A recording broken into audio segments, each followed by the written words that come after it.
আরিফ বলেছে যে একটু সমালোচনার বিষয়ে সমালোচনা আসলে শুধু যমুনা টিভির এককভাবে করলে হবে না।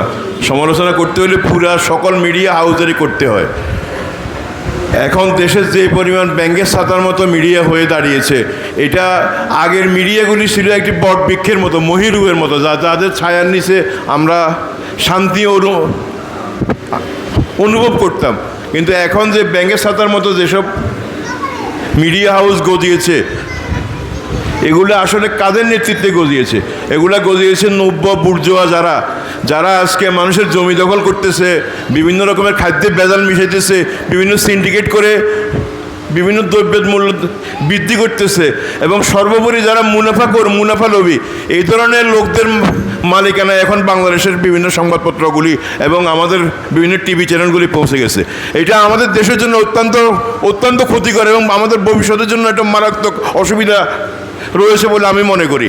যাদের বিরুদ্ধে আপনারা লিখবেন তারা আপনাদের পত্রিকার মালিক, তারা আপনাদের টিভি চ্যানেলের মালিক। যারা দখলদারিত্ব করতেছে, যারা সিন্ডিকেটবাজি করতেছে, ওরাই বিভিন্ন টিভি চ্যানেলের মালিকানা লাভ করছে।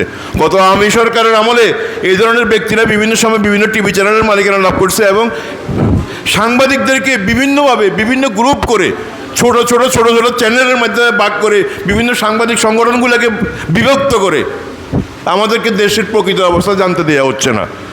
আজকে এই যমুনা টিভির এখানে আমরা বলবো, আমরা আসলে এইসব বিষয়গুলো আমাদেরকে মাথায় রাখা উচিত। আমরা কোন চ্যানেল কাদের মালিকানায় কাজ করতেছি? ওরা কি কালো টাকা দিয়ে, ওরা কি আমাদের সমাজের ক্ষতিকর যে অংশ, ওদের জন্য এই চ্যানেলের মালিকানা কাদের, ওটা আমাদের বিবেচনা করার দরকার বলে মনে করি। তো আগামীতে ঐক্যবদ্ধভাবে সাংবাদিকতা করবেন এবং শুধু চ্যানেলের মালিকানা হলে দালালি করতে হবে এরকম কিছু করা যাবে না।